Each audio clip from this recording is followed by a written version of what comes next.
आप सल्लल्लाहु अलैहि वसल्लम की वफात से पहले उन्होंने सहाबा को बहुत सारे बातों का पहले से बता दिया था कि उनके जाने के बाद दुनिया में क्या क्या होने वाला है।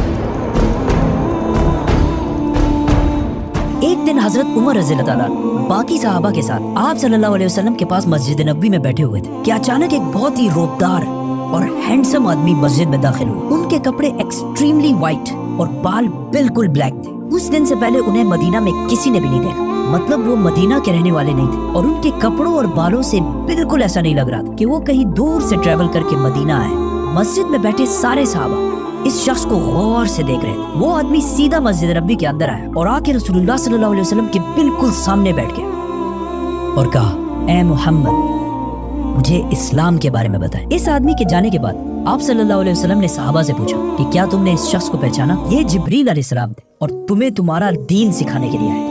आप सल्लल्लाहु अलैहि वसल्लम ने जिब्रील को इस्लाम के बारे में बताया कि अल्लाह के सिवा किसी को खुदा ना मानना, मोहम्मद को अल्लाह का रसूल मानना, नमाज, रोजा, ज़कात और हज अदा करना। जिस पर जिब्रील अलैहिस्सलाम ने कहा कि आपने बिल्कुल सच फरमाया। फिर जिब्रील अलैहिस्सलाम ने आप सल्लल्लाहु अलैहि वसल्लम से ईमान के बारे में पूछा। आप सल्लल्लाहु अलैहि वसल्लम ने फरमाया कि अल्लाह को मानना, उसके एंजल्स, फरिश्तों को मानना, उसकी किताबों को मानना, उसके पैगंबरों को मानना, आखिरत को मानना और तकदीर को मानना। जिस पर जिब्रील अलैहिस्सलाम ने फिर कहा कि आपने बिल्कुल सच फरमाया। जिब्रील अलैहिस्सलाम ने आप सल्लल्लाहु अलैहि वसल्लम से एहसान के बारे में भी पूछा और फिर जिब्रील अलैहिस्सलाम ने आप सल्लल्लाहु अलैहि वसल्लम से पूछा कि क़यामत, द डे ऑफ जजमेंट, कब आएगी? जिस पर आप सल्लल्लाहु अलैहि वसल्लम ने कहा कि जितना आपको पता है सिर्फ उतना ही मुझे पता है, मतलब क़यामत के दिन का अल्लाह के सिवा किसी को भी नहीं पता। जिब्रील अलैहिस्सलाम ने ये सुनने के बाद फरमाया कि मुझे उस दिन के बारे में कुछ निशानियां बताएं। अब तक इस डिस्कशन में जितनी भी बातें उन सबको आप सल्लल्लाहु अलैहि वसल्लम पहले भी एक्सप्लेन कर चुके, क्योंकि ये वाकया आप सल्लल्लाहु अलैहि वसल्लम की वफात से कुछ ही अरसे पहले हुआ था, जब ऑलमोस्ट सारा कुरान नाजिल हो चुका था। लेकिन इसके बाद जो आप सल्लल्लाहु अलैहि वसल्लम ने क़यामत की निशानियां बताई,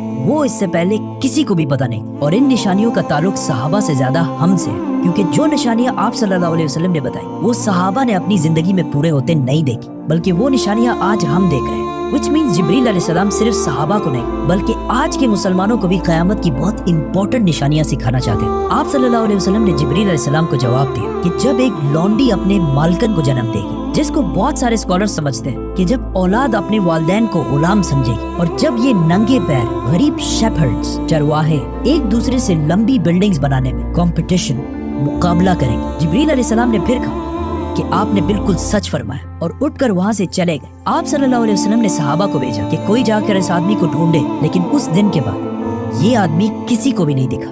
नाउ आप सल्लल्लाहु अलैहि वसल्लम ने नंगे पैर गरीब चरवाहों का जिक्र किया, जिन्हें उस जमाने में अरब बेडुइन्स, बद्दू कहा करते थे, जो अरब के बाकी कबीलों से हमेशा दूर रहते और कभी भी एक जगह पर नहीं रहते, बल्कि अपने जानवरों के साथ हमेशा ट्रेवल करते रहते, मतलब एक खाना बदोश नॉर्मैडिक जिंदगी गुजारते थे। ये इसलिए बहुत अजीब बात है क्योंकि बद्दू पूरे अरब में सबसे गरीब कबीलों में से होते हैं। सिर्फ उस जमाने में नहीं बल्कि इस हदीस के 1000 साल बाद ये बेडुइन्स अरब के सबसे लोअर क्लास होते हैं। इसलिए सहाबा हैरान थे कि हमारी सोसाइटी के सबसे गरीब क्लास कैसे आपस में लंबी बिल्डिंग्स बनाने में मुकाबला करेंगे। आप सल्लल्लाहु अलैहि वसल्लम के बाद खिलाफत राशिदा हर तरफ फैलने के बाद दुनिया की सबसे बड़ी सुपर पावर बन गई। सिर्फ मुसलमानों में नहीं बल्कि ये उस वक्त तक इंसानों की तारीख की सबसे बड़ी एम्पायर, जो अलेक्जेंडर द ग्रेट और रोमन एम्पायर के जूलियस सीजर के एम्पायर से भी बहुत बड़ी थी। इसका फायदा उठाते हुए ये बेडुइन्स पूरे दुनिया में फैल गए, लेकिन फिर भी इनकी सबसे बड़ी पॉपुलेशन इसी अरब के इलाके में रही। आहिस्ता आहिस्ता वक्त गुजरता गया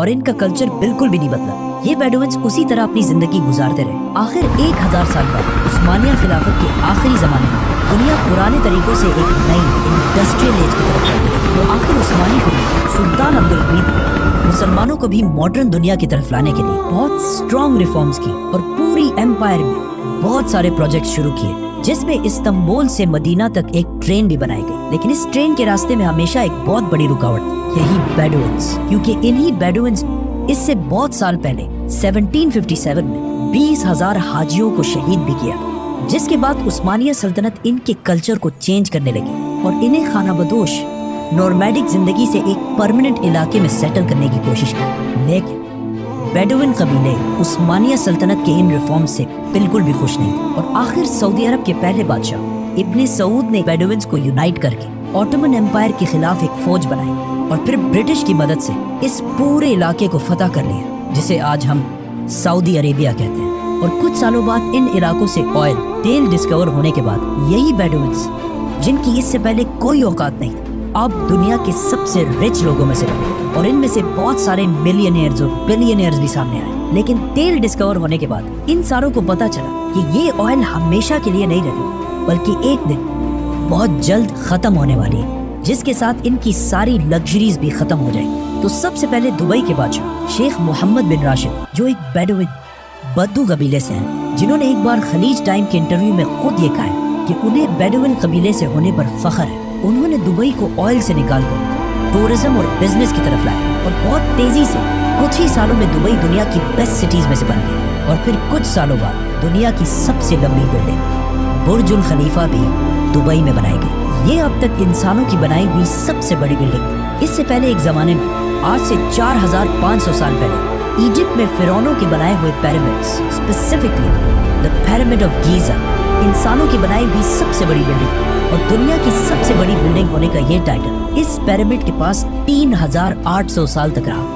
मतलब फिरौन के बाद 3800 साल तक कोई भी फिरौन से लंबी बिल्डिंग नहीं बना सका। लेकिन 3800 साल बाद यूरोप के एक चर्च ने पिरामिड्स का ये रिकॉर्ड तोड़ दिया, जिसके बाद पेरिस के आईफिल टावर और 9/11 में तबाह होने वाले वर्ल्ड ट्रेड सेंटर भी दुनिया की सबसे बड़ी बिल्डिंग्स रह चुकी हैं। इसके बारे में फिर हम बात करेंगे, तो सब्सक्राइब। दुबई के इस अजीम कामयाबी को देखकर सऊदी ने भी इसे कॉपी करना शुरू किया और मक्का में काबा के बिल्कुल सामने दुनिया की चौथी सबसे बड़ी बिल्डिंग बनाई। और कुछ ही साल बाद दुनिया की सबसे बड़ी बिल्डिंग का ऐलान करते किंगडम टावर या जद्दा टावर, जो दुबई के बुर्ज खलीफा से भी बड़ी हो और इस तरह सऊदी यूएई से आगे निकल जाए। इस सारे प्रोजेक्ट को हेड करने वाले का नाम अल वलीद बिन तलाल है, जो कुछ साल पहले दुनिया के सबसे अमीर अरब जिन के कबीले का ताल्लुक अगेन एक बेडुइन कबीले से, जिसके बाद दुबई ने सऊदी से दोबारा आगे निकलने के लिए दुबई में एक नई दुनिया की सबसे बड़ी बिल्डिंग बनाने का ऐलान किया, जो इन दोनों बुर्ज खलीफा और जद्दा टावर से भी बड़ी होगी। और आजकल हर कुछ अरसे बाद बहुत तेजी से अरब में ऐसी लंबी बिल्डिंग्स के प्रोजेक्ट्स का ऐलान हो रहा है। इवन अरब कंट्रीज एक दूसरे को ये तक नहीं बता रही कि उनके अगले प्रोजेक्ट की हाइट क्या होगी, क्योंकि फिर बाकी अरब कंट्रीज उनसे आगे निकलने के लिए उससे भी बड़ी बिल्डिंग का ऐलान कर देंगे। और इस तरह लंबी बिल्डिंग्स बनाने का एक बहुत सख्त कंपटीशन इन सारे अरब ममालिक में स्टार्ट हो चुका है, जिनमें ऑलमोस्ट सारे प्रोजेक्ट्स के पीछे ऐसे लोग हैं जिनका कोई ना कोई ताल्लुक उन्हीं बेडुइन कबीलों से। और आज ये जो कुछ भी हो रहा है, इस सब का रसूलुल्लाह सल्लल्लाहु अलैहि वसल्लम ने आज से 1400 साल पहले ही जिब्रील अलैहिस्सलाम और सहाबा को बता दिया था